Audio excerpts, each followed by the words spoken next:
intinya kita akan mengukur atau ya mengukur apakah data yang akan kita olah ini sebelum penelitian itu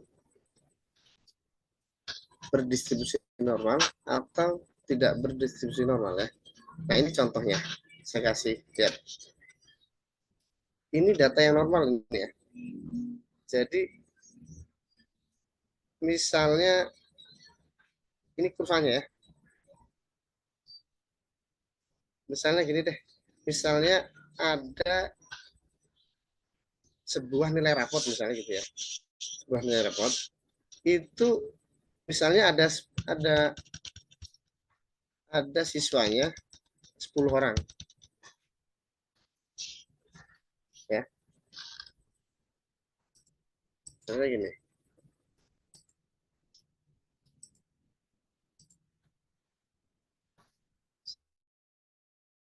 Saya contohkan. Sebenarnya dari gambar ini harusnya sudah diketahui data yang normal ataupun data yang tidak normal ini ya. Jadi penyebarannya gini nih. Ini data normal. Jadi antara kanan dan kiri ya, dia kurvanya sama. 1 2 3 4 5. Di sini 1 2 3 4 1 2 3 4 5 6. Terus di sini 1 2 3 4 5 6. Ya. Jadi penyebaran datanya sama dia antara kanan dan kiri. Ini disebut data berdistribusi normal ya. Nah, ini kan garis tengah. Jadi ini data tidak normal ini ya. Ini ada yang dapat nilai 65 yang terkecil, yang sebelah kanan dia terkecilnya ya, 80 dan paling tertinggi 90 nih nilainya. Yang sebelah kiri ini terendah 65 dan tertinggi 80. Nah, ini data namanya tidak normal ini ya. Ini misalnya nilai rapot ini ya. Nilai rapot siswa atau mahasiswa nih. Ada mahasiswa yang sebelah kiri ini 65 sampai 80, yang sebelah kanan 90 sampai 80. Ini data artinya tidak normal. Ya. Nah, pertanyaannya ini, mengapa data harus berdistribusi normal sebelum dilakukan penelitian? Ya, ini pertanyaannya. Nanti bisa kalian cari ini. Ya. Mengapa data harus berdistribusi normal sebelum dilakukan penelitian? Jadi nanti kalian kalau dalam penelitian itu akan dipastikan akan ngambil data sampel namanya. Ya. Misalnya obat yang sudah dikasih herbal dan obat yang belum dikasih herbal. Itu data penelitian. Nah, kalian menggunakan sampel berapa? Dari sampel yang ada itu, datanya harus normal. Nggak boleh kebanyakan, nggak boleh kelebihan. Gitu. Nah, itu harus dihitung dulu datanya menggunakan uji normalitas. Gitu ya. Oke. Mungkin untuk pertemuan yang keempat cukup di situ penjelasannya ya. Kira-kira ada pertanyaan ya? Silakan. Bapak izin bertanya, yang pertanyaan ini tugasnya diadalinnya kapan?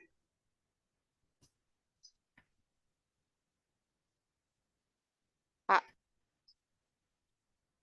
Baik. Oke, ini tugas yang teori ya. Nanti yang prakteknya di kemarin kan saya ngasih batas itu semua tugas dari pertemuan 1 nanti sampai pertemuan terakhir 16. Tugas kalau pertemuan 1 sampai 8 sebelum UTS ya. Jadi tugas pertemuan 1 sampai pertemuan 7 dikumpulkan sebelum UTS. Ya, sekarang pertemuan 4 ya. Nanti deadline-nya dikumpulkan sebelum UTS. Paling lambat itu paling lambat. Kalau makin cepat ya makin bagus. Nanti untuk linknya saya buatkan untuk linknya. Kak, cari tugasnya yang di modul yang dikasih Bapak itu. Yang pertemuan 1 sampai 4 itu. Ya, ada di modul tugasnya. Nah, untuk tugas praktek, untuk tugas prakteknya, nah, ini tugas praktek.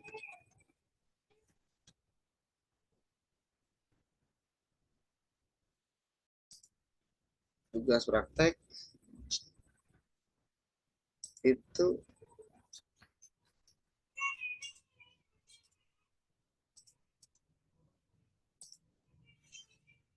jadi sih intinya gini ya, saya berharap bisa praktek gitu di lab, nanti baru paham.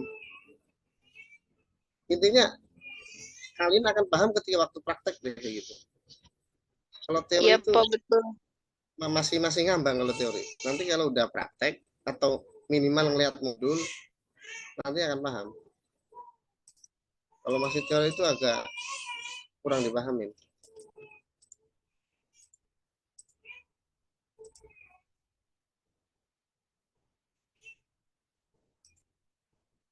Untuk prakteknya, nah ini itu prakteknya. Untuk tugas praktek itu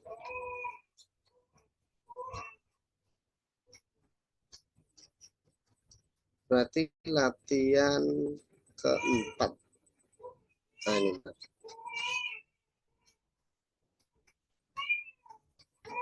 nah ini latihan. Jadi ini, jadi kalian nanti praktek ini ya di aplikasi Excel nih. Itu udah ada tutorialnya.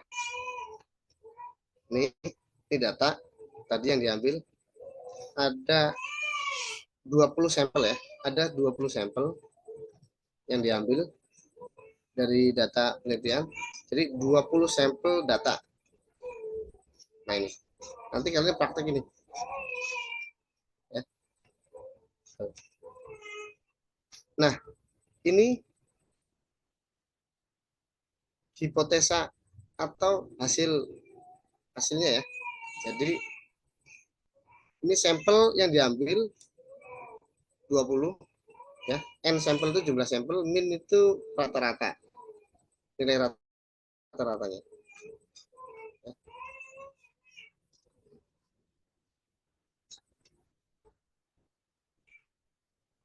Jadi jika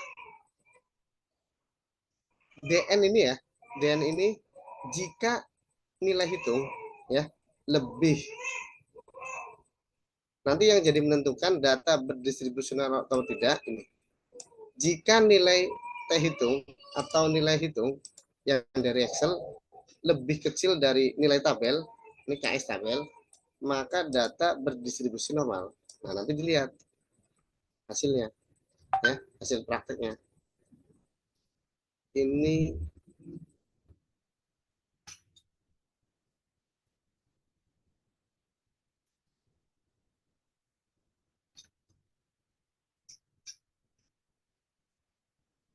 ya,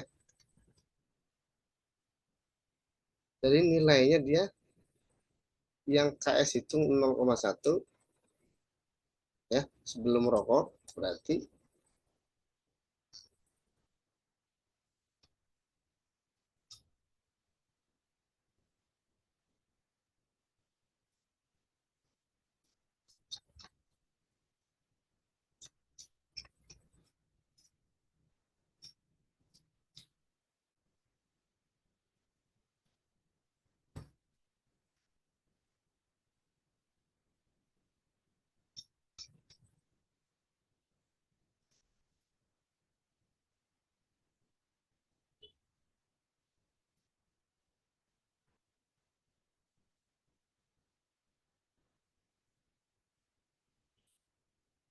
ini ya DN ya 0,153 dan 0,124.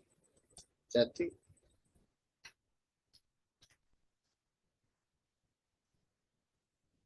hasil hitungan denyut tadi sebelum merokok dan sesudah merokok, ya. Kalau hasil T hitung, ini DN itu T hitung, lebih kecil dari tabel, maka datanya normal. Nah, nanti kalau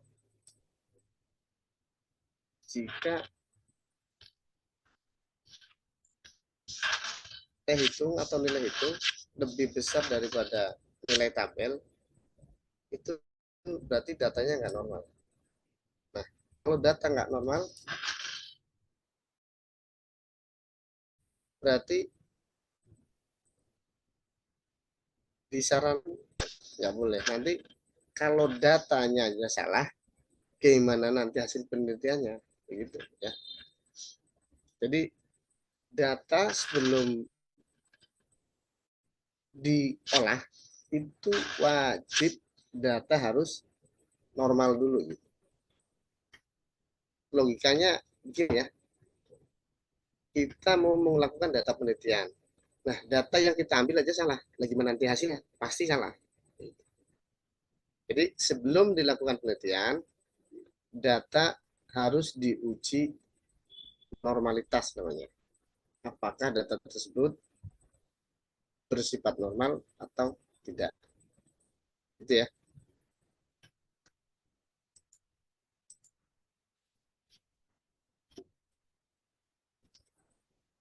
Oke, jadi tugasnya ini ya, kalian praktek menghitung uji normalitas menggunakan file Excel. Ini udah ada ya. Ini udah ada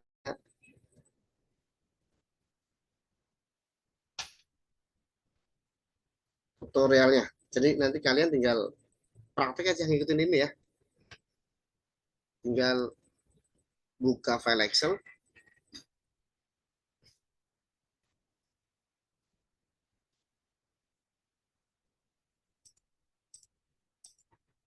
Oke, demikian ya. Ada pertanyaan lagi? Cukup, Pak. Oke. Kalau cukup, saya akan akhiri ya. Selamat mengerjakan tugas, selamat berpusing-pusing. Ya karena nggak praktek, makanya pusing. Kemarin saya udah ketemu sama prodi kalian. Saya minta ya kalau bisa dikasih waktu praktek di lab lebih enak gitu.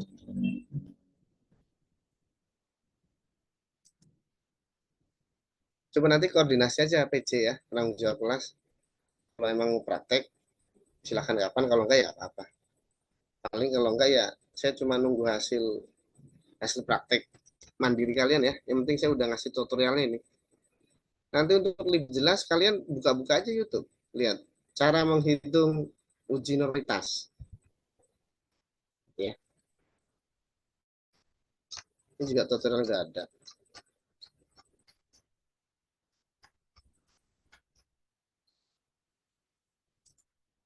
Oke ya, saya akhiri ya. Ini berarti, nah saya minta data nih yang ini kan 21 orang ya. Yang nggak hadir siapa kemarin sama hari ini ya. Saya minta tolong PJ-nya kirim Bapak Japri masih ditahan, belum bisa masuk tadi. 23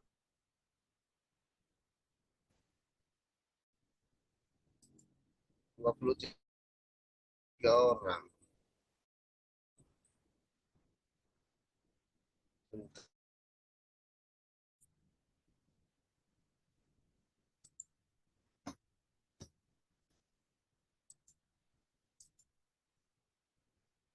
Ini pertemuan ketiga atau keempat ini? Lupa.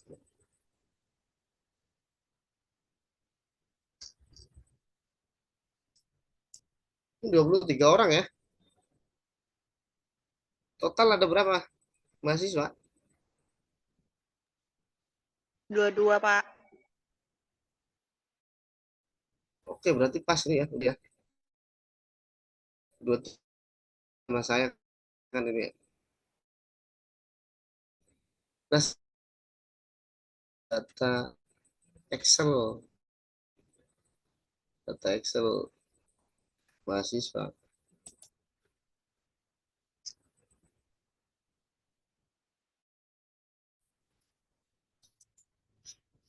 Oke, saya akhiri ya. Tugasnya tadi yang satu teori ya. Kenapa data harus berdistribusi normal? Yang pertama, yang kedua adalah tugas praktek.